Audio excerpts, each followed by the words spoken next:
A principios de la década de 1060, Fernando I de León estaba en una posición diferente a la de cualquier otro gobernante cristiano en España desde la conquista árabe del siglo VIII. Los emires de las ciudades moras más importantes de Al-Ándalus estaban todos ansiosos por complacerlo.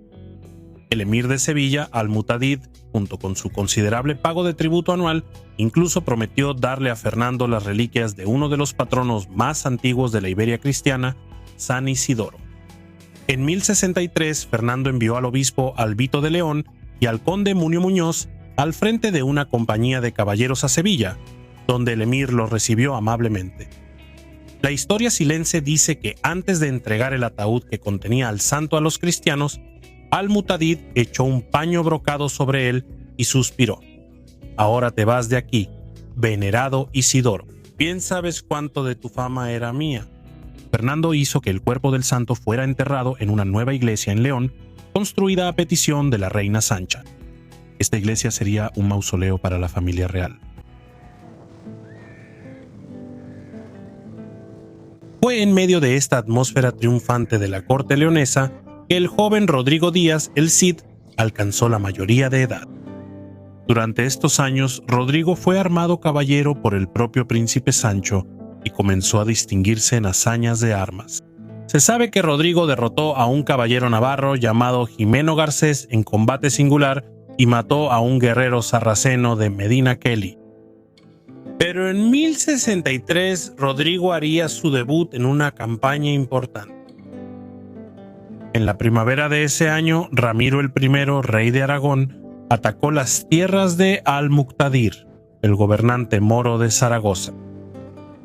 Al norte de la inmensa y rica taifa de Zaragoza, el pequeño y recién establecido reino de Aragón se estaba enriqueciendo gracias al tráfico de peregrinos que pasaba por su principal ciudad, Huesca.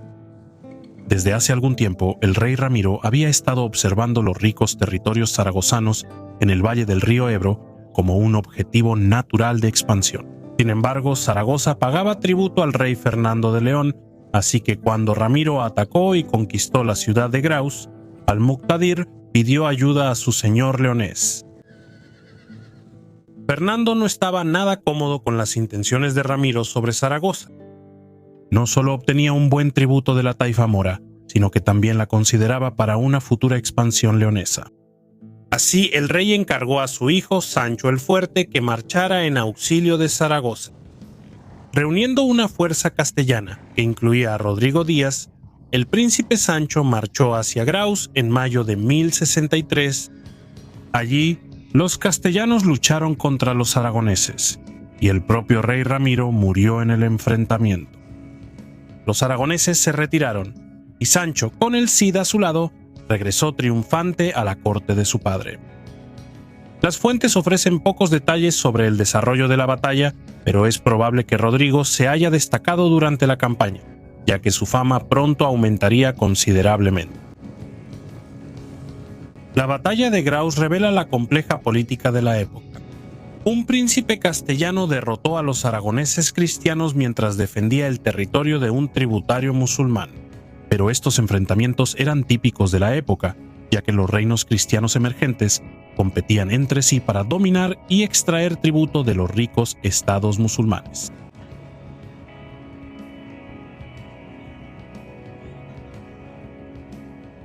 Los tributos anuales que ahora pagaban los 4 grandes reinos moros permitieron a Fernando reunir un ejército más grande que nunca. En 1064, el rey leonés lanzó la campaña más ambiciosa de su carrera. Envió un ejército para sitiar Coimbra, una ciudad que se convertiría en el centro del naciente condado de Portugal.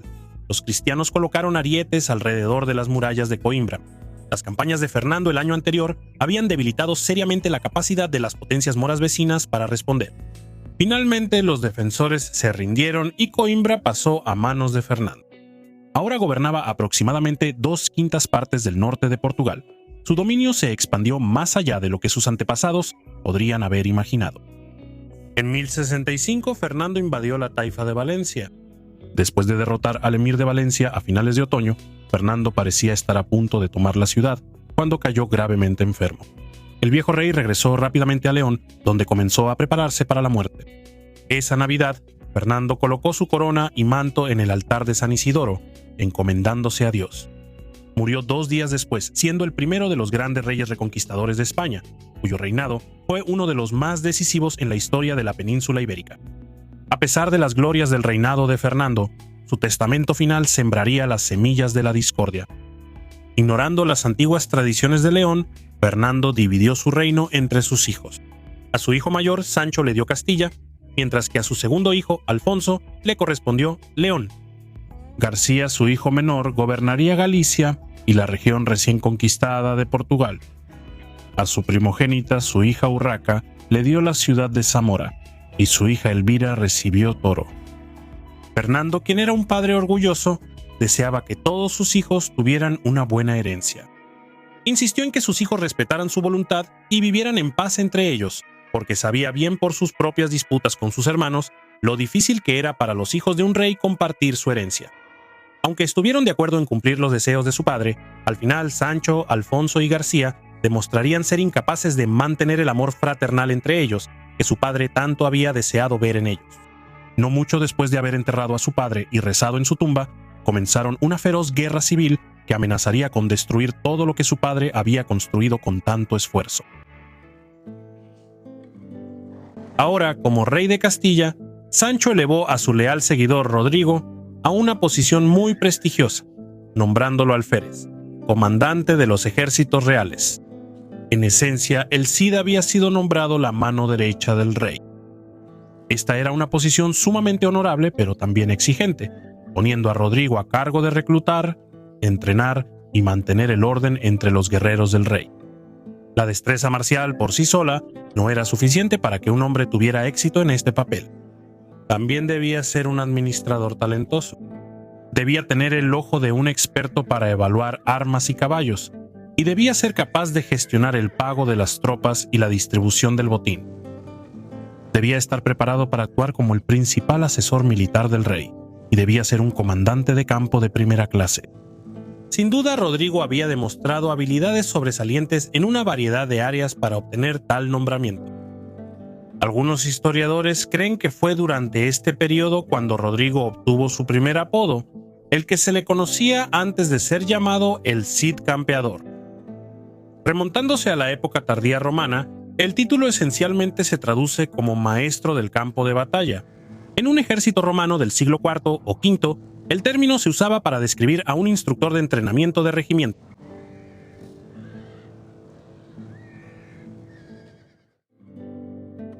La anciana reina Sancha deseaba fervientemente que se mantuviera la paz entre sus hijos, y mientras vivió, sus hijos respetaron sus deseos. Pero en 1067 la reina viuda finalmente murió y casi de inmediato estalló una guerra civil entre los herederos del difunto Fernando. Sancho fue el primero en iniciar las hostilidades contra sus hermanos. En 1071 privó a su hermano García de Galicia, obligándolo a huir al sur, a Coimbra, donde pudo resistir por el momento. Al año siguiente, Sancho, con su caballero el Cid a su lado, invadió León, que aún estaba bajo el control de su hermano Alfonso. Las fuerzas castellanas y leonesas se enfrentaron en la batalla de Golpera. Rodrigo portó el estandarte de su rey y se distinguió en el combate. Como de costumbre, Sancho salió victorioso, tomó prisionero a Alfonso y se hizo coronar rey de León el 12 de enero. Sancho marchó entonces hacia Portugal. García huyó a tierras de los moros y se refugió con el emir de Sevilla. Sancho también exilió a Alfonso al territorio moro. Alfonso se refugió con Almamún de Toledo. Así, en 1072, el hijo mayor de Fernando el I parecía haber sometido por completo a sus hermanos, convirtiéndose en el dueño de todo el reino de su padre. Sin embargo, había inquietud en las tierras de Sancho, ya que algunas facciones del clero y la nobleza no estaban dispuestas a aceptar su usurpación de la voluntad de Fernando el I. El obispo de León se había negado rotundamente a coronar a Sancho, y su hermana mayor, Urraca, no reconocía su derecho a la herencia de Alfonso. Con sus caballeros, Urraca se retiró a su fortaleza de Zamora, desde donde podía comunicarse fácilmente con Alfonso en Toledo. Creyendo que su hermana conspiraba con su hermano menor, Sancho, con el Cid a su lado, marchó hacia el sur para sitiar Zamora.